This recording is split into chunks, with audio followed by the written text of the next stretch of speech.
हुजूर पाक सल्लल्लाहु तआला अलैहि वसल्लम का फरमान आलीशान है कि आगाह हो जाओ, जिस्म के अंदर गोश्त का एक ऐसा टुकड़ा है, सबके जिस्म के अंदर गोश्त का एक ऐसा टुकड़ा है कि अगर वो सही हो गया तो पूरा जिस्म सही है, और अगर वो बिगड़ गया तो पूरा जिस्म बिगड़ जाएगा। वो क्या है? अला वहियल क़ल्ब। मेरे आका फरमाते हैं आगाह हो जाओ, वो दिल है, वो दिल है। दिल अगर सही रहा तो पूरा जिस्म सही रहेगा। साइंटिफिक तरीके से भी देखा जाए, जिस्मानी या हयातियात बायोलॉजी के एतबार से देखा जाए तो भी जिस्म के अंदर दिल का बड़ा मकाम है। रूहानी एतबार से भी, इस्लामी नजरिए के एतबार से भी दिल का बड़ा मकाम है। उसको रईसुल आज़ा कहा गया है, सारे आज़ा का, हमारे सारे बॉडी के पार्ट्स का बादशाह है। उसके सही होने को मेरे आका सल्लल्लाहु तआला अलैहि वसल्लम ने इसीलिए फरमाया कि अगर वो सही हो गया तो पूरा जिस्म सही है। तुम्हारी आंखें सही काम कर रही होंगी, तुम्हारे हाथ और पैर सही काम कर रहे होंगे, तुम्हारी जुबान सही बोल रही होगी, ज़हन और दिमाग सही काम कर रहा होगा। लेकिन दिल अगर बिगड़ गया है, इसके अंदर दूसरी चीजें भर गई हैं, तो फिर हर चीज फसादी हो जाएगी। उसकी आंखों से भी, उसके हाथों पैरों से भी, उसकी जुबान से भी बुराइयां ही सादिर होने लग जाएंगी। तो इसीलिए औलिया इकराम के मदरसे में खास तौर पर दिल की सफाई पर तवज्जो दी जाती थी, जिसको तज़किये क़ल्ब कहा जाता है, तस्फिये क़ल्ब कहा जाता है। सफाई, दिल की सफाई और दिल की पाकीज़गी, ये बहुत जरूरी चीज है। इसके बगैर आदमी के अंदर कोई चीज ठहरती नहीं। और दिल का मामला ऐसा है कि पल में तोला पल में माशा, कभी इधर का होता है, कभी उधर का होता है। अभी कुछ और सोच रहा है, थोड़ी देर के बाद कुछ और दिल में आ रहा होता है। कल्ब कहते हैं पलटने की चीज को। अरबी में जो पत्ता हवा में गिरा हुआ होता है, सूखा पत्ता, देखिए हवा में वो कितने बार इधर से उधर होता रहता है। तो इसी तरह से दिल को भी कहा गया है कि ये हवाओं की तरह, पत्ता जिस तरह से उलट पलट होता रहता है, दिल का भी मामला वही है। और दूसरी एक हदीस है, अल्लाह के रसूल सल्लल्लाहु अलैहि वसल्लम इरशाद फरमाते हैं, तुम क्या समझते हो कि दिल तुम्हारे कंट्रोल में, तुम्हारे काबू में? इन्नल क़ल्ब बैन इस्बाइर रहमान, बेशक दिल अल्लाह की दो उंगुश्ते कुदरत के बीच में है, जिस तरफ चाहे रब ताला उसे घुमा दे। इसीलिए रसूल करीम सल्लल्लाहु तआला अलैहि वसल्लम जब नमाजों में दुआ करते थे तो एक दुआ हुजूर से ये भी साबित है, हमेशा मेरे आका ये दुआ करते थे, या मुक़ल्लिबल क़ुलूबि सब्बित क़ल्बी अला दीनिक, ऐ दिलों को फेरने वाले खुदा, मेरे दिल को अपने दीन पर कायम रख। ये दुआ आप भी किया करें कि रसूल करीम सल्लल्लाहु तआला अलैहि वसल्लम ने हमें तालीम दी है इस चीज की कि दिलों को फेरने वाले खुदा, आज तो दिल तेरा, आज तेरी तरफ से दिया हुआ ये दिल इस्लाम पर है, ईमान पर है। क्या पता कल का आने वाला दिन इस दिल को किस तरफ फेर दे, आने वाले हादसात दिल के अंदर क्या चीजें फैला दें, क्या चीजें डाल दें। अच्छे अच्छे लोगों को बिगड़ते हुए देखा है। इसीलिए हमेशा इस बात की तरफ रहें कि अल्लाह तबारक व तआला हमारे दिल को अपने दीन पर और अपनी इबादत पर कायम रखे। दूसरी चीज, ये कल्ब के मुतालिक कुरान ने क्या कहा, अल्लज़ीना आमनू व तत्मइन्नु क़ुलूबुहुम बिज़िक्रिल्लाह। हाँ, ये दिल का इत्मीनान कहां से? आज पता है आपको, पूरे वर्ल्ड में, दुनिया में सबसे ज्यादा कॉमन चीज जो बीमारी है लोगों को, वो दिल की बेचैनी, दिल की घबराहट। अब उसको बायोलॉजी के एतबार से ब्लड प्रेशर कहा जाए, बीपी कहा जाए कि खून का दौरान इसमें प्रेशर ज्यादा हो जाता है। ये सारा का सारा मामला दिल से ही तो है। उसको साइंसी नजरिए से देखने वाले लोग अलग अलग तरीके से समझते हैं कि दिल के अंदर चिकनाहट ज्यादा आ गई, खून में मोटापा आ गया है, ब्लड जो है वो थोड़ा सा थिक हो गया है, जिसकी वजह से दौरान खून कम हो गया और प्रेशर बढ़ता गया और बीपी आ गया, अटैक आ गया है, फला फला चीजें। इसको बायोलॉजी के एतबार से देखने वाले, लेकिन सूफिया इकराम फरमाते हैं जब जब गुनाह ज्यादा होते हैं दिल के ऊपर दौरा बढ़ जाता है, दिल की बेचैनी और घबराहट बढ़ जाती है। जब कभी दिल के अंदर बेचैनी और घबराहट हो तो सूफिया इकराम फरमाते हैं सबसे पहले तौबा करो, तौबा करो, अल्लाह करीम की बारगाह में अपने आंसू बहाओ, देखना दिल तुम्हारा हल्का हो जाएगा। और कुरान क्या कहता है? कुरान ये कहता है जो ईमान वाले लोग हैं उनके दिलों का इत्मीनान अल्लाह के जिक्र से होता है। अला बिज़िक्रिल्लाहि तत्मइन्नुल कुलूब, आगाह हो जाओ, अल्लाह के जिक्र से दिलों को सुकून मिलता है। और यहाँ हाल ये है कि जो ईमान वाले हैं वो महीनों हो जाता है अल्लाह का जिक्र नहीं करते, तो फिर दिल को उन्होंने बेचैन ही तो रखा है, दिल को ग़िज़ा नहीं दी, दिल को ऐसी आवारा छोड़ रखा है। अरे मियाँ, जिस्म को सुबह से लेकर रात तक खाना न दो तो ये निढाल हो जाता है, चक्कर आने लग जाते हैं। अगर 2-3 दिन खाना ना दिया जाए तो जिस्म तो खत्म ही हो जाता है। तो जब जिस्म कमजोर होता है बगैर ग़िज़ा के, तो दिल भी कमजोर होता है बगैर ग़िज़ा के। और दिल की ग़िज़ा है अल्लाह का जिक्र। अल्लाह का जिक्र जब जब हो तो ये दिल को पावरफुल बनाता है, दिल के अंदर मजबूती आती है। 2 चीजें खास कर लें अपनी जिंदगी में, एक इस्तिग़फ़ार कसरत से, अस्तग़फ़िरुल्लाह रब्बी मिन कुल्ली ज़ंबि व अतूबु इलैह, बैठते उठते जिस वक्त भी हो इस्तिग़फ़ार कसरत से करो कि तौबा करना है।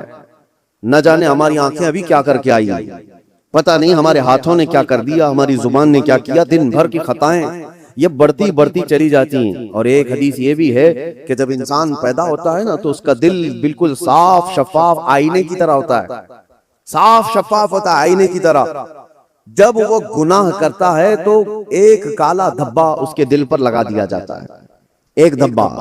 फिर दूसरा गुनाह करता है, दूसरा धब्बा, तीसरा गुनाह करता है, तीसरा धब्बा। तो ये धब्बे, ये दाग बढ़ते बढ़ते बढ़ते फिर पूरे दिल को काला कर देते हैं, पूरा दिल सियाह हो जाता है।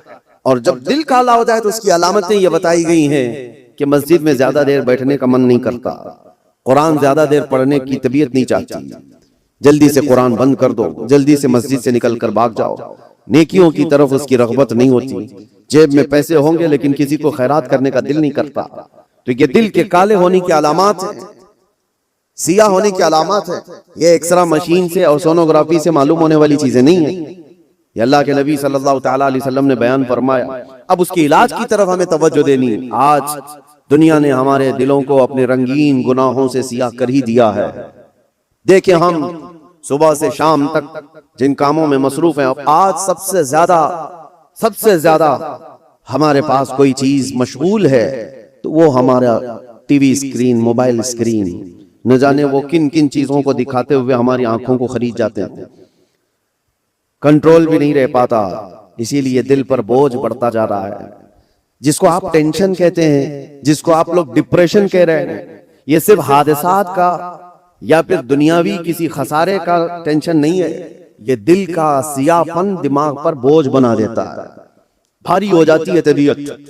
कुछ लोगों को घरों में तबीयत नहीं लगती कि बैठने का भी मन नहीं कर रहा, खाने का भी मन नहीं कर रहा, किसी से बात करने का भी मन नहीं कर रहा। ये बहुत अपर लेवल पर आ गई चीज कि उसकी दिल की बेकरारी बहुत बढ़ गई है, घबराहट बहुत ज्यादा बढ़ गई है। इसीलिए हम सूफिया इकराम को देखते हैं, जब जब कभी किसी के दिल की बेचैनी बढ़ जाती, घबराहट बढ़ जाती, तो वो किसी अल्लाह वाले की बारगाह में चले जाते थे, सूफिया इकराम की बारगाह में चले जाते, आस्थानों पर चले जाते, अल्लाह का जिक्र करते, फिर वो अपने दिल की पाकीज़गी लेकर के वापस लौटते हैं। वजह क्या है? अब मैं इलाज की तरफ आता हूँ कि दिल को पाक करना है तो क्या चीज चाहिए। कई इलाज है, उसमें सबसे पहला तो जिक्र इलाही। अल्लाह के रसूल सल्लल्लाहु तआला अलैहि वसल्लम ने जो फरमाया उसको भी मैं आपके सामने रखता हूँ। पहले हम चल रहे हैं कि इस्लाम में हर चीज के पाक करने का तरीका बताया गया। कपड़े पर अगर नजासत लग गई तो पाक करने का तरीका है। नजासत, पेशाब, पखाना, किसी भी चीज की गलाजत लगी हो तो उसको पाक करने धुलने का तरीका है। कपड़े को 3 बार धो, 3 बार निचोड़ो, अच्छे से सुखाओ, कपड़ा पाक हो जाए। बर्तन में नजासत लग जाए तो उसके पाक करने का तरीका है। अगर पानी की बाल्टी में कोई नजासत गिर गई उसको पाक करने का भी तरीका है। फिक़ह में सबके कुएं में नजासत गिर गई, कुआं था उसमें चूहा गिर गया, बिल्ली गिर गई, बकरी, कुत्ता, जो भी जिस साइज का है उसके सबके मसले मौजूद हैं। कितने डोल पानी निकालने पर ये पानी पाक हो जाएगा। जमीन के पाक करने का भी तरीका है। जमीन पर अगर नजासत लगी, मिसाल के तौर पर किसी जानवर ने लीद कर दिया, गोबर कर दिया, अब नजासत तो लगी है, उसको पाक कैसे किया जाए?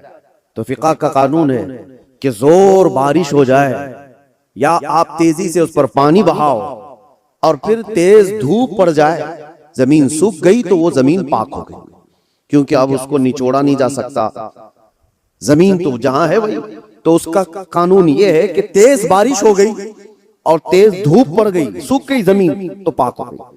बारिश नहीं है तो तेज पानी मार दिया और उसके बाद धूप लगना जरूरी है, तेज धूप उसको लगी हो तो जमीन पाक हो गई। तो ये नजासतों से पाक करने के तरीके। अब आइए मैं आपको बताता हूं, दिल पर नजासत लगी हो ये कैसे पाक किया जाए।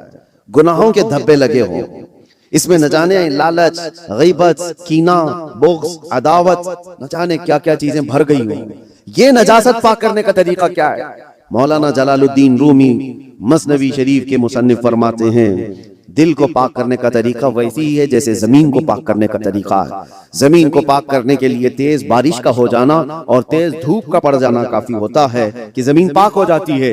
दिल को पाक करने के लिए जिक्र इलाही की बारिश होना चाहिए और किसी शेख कामिल की तेज निगाह पड़नी चाहिए, दिल पाक हो जाता है। जिक्र इलाही की बारिश हो तो पानी की तरह इसको धुल देता है और उसके बाद किसी शेख कामिल अल्लाह वाले की नजर उस पर पड़े तो फिर उसका दिल इसी तरह से सूख करके पाक हो जाता है जैसे जमीन पाक हो गई। आज हमारे लिए यही तो मसला है कि हम अपना वक्त अपने दिल की पाकीज़गी के लिए नहीं निकाल पाते, हमारे पास ये वक्त ही नहीं रह गया। हाँ, अगर जिस्म के अंदर कोई बीमारी आ गई तो फिर भागेंगे दौड़ेंगे डॉक्टर्स के पास, इलाज कराएंगे। मेरे अजीजों, ये बेचैनी और बेकरारी और घबराहट का इलाज उनके पास भी नहीं। वो डॉक्टर्स ज्यादा से ज्यादा आपको नींद की गोलियां दे सकते हैं डिप्रेशन कम करने के लिए, स्ट्रेस कम करने के लिए। आप अच्छे से सो, घंटों सोते रहो। किसी को सुला देना ये डिप्रेशन का इलाज नहीं है। और कुछ तो डॉक्टर्स के पास जाकर डिप्रेशन का इलाज गोलियों से लेकर के आ गए और कुछ अपने हाथों इलाज करने के लिए सिगरेट पीने लग गए, अपने हाथों इलाज करने के लिए वो बीड़ी गुटखा खाने लग गए। उनको ये लगता है कि जैसे ही डिप्रेशन होगा, टेंशन होगा, सिगरेट फूंकूंगा तो टेंशन फ्री। उससे 2 कदम आगे बढ़कर कुछ लोग शराब की तरफ चले गए, उससे आगे कदम बढ़कर के चरस, अफयून, गांजा इस पर चले गए। इन सब से पूछो तो एक ही जवाब देते हैं, टेंशन फ्री हो जाते हैं ये लेकर के। सिगरेट वाला भी, शराब वाला भी, चरस गांजे वाला भी, उसको ये लगता है कि ये लेने के बाद ऐसा लगता है मैं हवाओं में उड़ रहा हूं। उसके बाद नशा उतरने के बाद फिर क्या होता है? ये तो उस तरह से है खुजली की बीमारी, जब तक खुजाते रहो अच्छा लगे, हाथ छोड़ दो तो फिर जलन शुरू हो जाए, चमड़ी छिल जाए। गुनाहों का यही मामला है, करने के वक्त थोड़ी सी लज्जत, लेकिन वो बड़े दाग धब्बे छोड़ जाते हैं, बेचैनी और बढ़ जाती है, घबराहट और बढ़ जाती है। मैंने तड़पते हुए लोगों को देखा है जिनको नशा नहीं दिया गया, जो नशे के एडिक्ट थे, उनको अगर अचानक रोक दिया गया तो फिर वो हाथ पांव ऐसे मारते हैं कि उनके हाथ में चाकू आ जाए तो किसी को मार भी डालें, उनके पास जो कुछ भी आ जाए वो सामने वाले को कत्ल भी कर दें अपने नशा के लिए। वजह क्या है? दिल को इतना बेचैन और बेकरार कर दिया उन्होंने दुनियावी ये गलाजतों से इलाज करने के चक्कर में कि वो दिल की बेचैनी हाई लेवल पर बढ़ गई। दिल की बेचैनी और बेकरारी नशा से सही नहीं होती, दिल अल्लाह का बनाया हुआ है, ये रहमान का बनाया हुआ है, इलाज भी उसी के जिक्र से मुमकिन है, अल्लाह ही के नाम से ये दिल को सुकून मिलता है। इसीलिए मौलाना जलालुद्दीन रूमी रहमतुल्लाह तआला अलैह एक बात और भी कहते हैं, खाने काबा देखा है? खाने काबा, तवज्जो चाहता हूं, खाने काबा इतना मुअज्जम, इतना मुकद्दस है कि उसके लिए करोड़ों मुसलमान पूरी दुनिया के अतराफ अकनाफ से आकर तवाफ करते हैं, बोसे देते हैं, सीना लगाते हैं। ये खाने काबा अल्लाह का घर है, लेकिन मौलाना रोम फरमाते हैं है तो काबा, ये इब्राहिम खलीलुल्लाह की बनाई हुई इमारत है, इब्राहिम खलीलुल्लाह अलैहिस्सलाम की बनाई हुई इमारत है काबा। और वो कहते हैं कि काबा बिनाए खलीले अतहरस्त, वो दिल गुजरगाहे रब्बे जलीलस। लेकिन दिल जो है मोमिन का दिल, अल्लाह के रसूल ने फरमाया कल्बुल मुमिन अर्शुल्लाह, मोमिन का दिल अल्लाह का अर्श होता है। काबा इब्राहिम खलीलुल्लाह ने बनाया, दिल तो रब्बे जुल जलाल ने बनाया। तो कहा है मौलाना रोम ने कि काबे से भी अफजल है मोमिन का दिल। काबे की बेहुरमती उससे बढ़ करके मोमिन के दिल की बेहुरमती है। मोमिन के दिल का मकाम और भी बुलंद किया गया। इसीलिए मेरे अजीजों, हुजूर पाक सल्लल्लाहु तआला अलैहि वसल्लम ने जो फरमाया इत्तकू फिरासतल मुमिनी फइन्नहु यंजुरु बिनूरिल्लाह, इसका मतलब क्या है? हुजूर ने फरमाया मोमिन की फिरासत से डरो, इसलिए कि जब वो देखता है तो अल्लाह के नूर से देखता है। ये किसके लिए फरमाया गया? वो मोमिन सालेह जिसका दिल पाक है। होता क्या है मैं आपको बताऊं, जिसका दिल पाक है, औलिया कामिलीन की बारगाहों में जाने के वक्त होता क्या है?